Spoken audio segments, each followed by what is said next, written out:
যোৰহাটৰ এগৰাকী মহিলা মেকানিকে দেখুৱাইছে স্বাৱলম্বিতাৰ নিদৰ্শন। মহিলায়ো চলাব পাৰে গেৰেজ, প্ৰমাণ দেখুৱাইছে মৰিয়নিৰ ৰূপামিলিয়ে। যোৰহাট জিলাৰ মৰিয়নিৰ ৰূপামিলি আজি বহু মহিলাৰ বাবে অনুপ্ৰেৰণাৰ প্ৰতীক।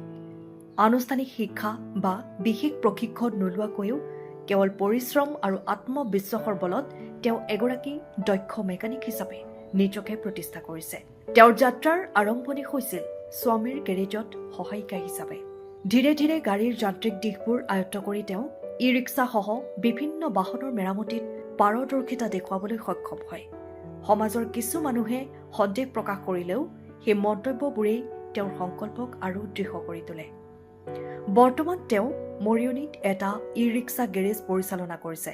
গ্ৰাহকসকলৰ আস্থা অৰ্জন কৰি তেওঁ পৰিয়ালটোকো আৰ্থিকভাৱে সহায় কৰি আহিছে।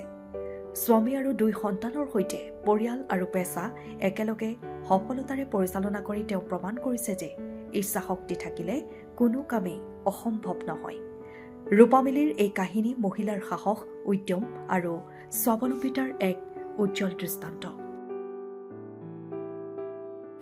হৈছে আৰু 3 বছৰ পাৰে হ'ব আৰু মানে আমাৰ মানুহজনে কৰি থাকে যে দোকানত, মানে ময়ো আৰু ঘৰৰ কাম চাম কৰি মেলি দোকানতে থকা হয়গৈ টাইমটো। তাৰপিছত আৰু দাদাকে হেল্প কৰা হয় আৰু এইফালে কৰোঁতে আৰু এতিয়া শিকা হ'ল আৰু দাদাৰ লগত চাই মেলি। এতিয়াতো ধৰক মইতো চব কামকেইটা ৱাৰিংটো অলপ আছে আৰু বাকী ৱাৰিং কামকেইটা চকা খোলা মেলা ধৰক মানে চকে যাবা ৱাছ মানে চবকেইটাই পাৰোঁ আৰু এতিয়া দিগদাৰ নহয় আৰু এতিয়া অভ্যাস হৈ গ'ল আৰু কৰি থকা কাম এতিয়া আৰু ইমান হেৰি নহয় আৰু। আপোনাৰ নামটো? নমস্কাৰ, মোৰ নাম ৰেখা মিলি ভাই। এই ল'ৰা ছোৱালী 2টা, তাৰপিছত মানুহজন 4টা।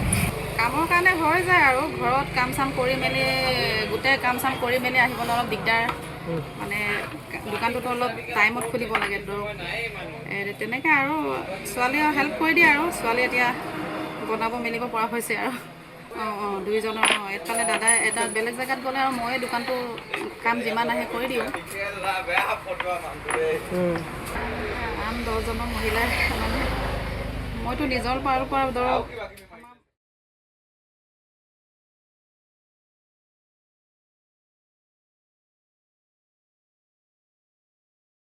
News desk, the times.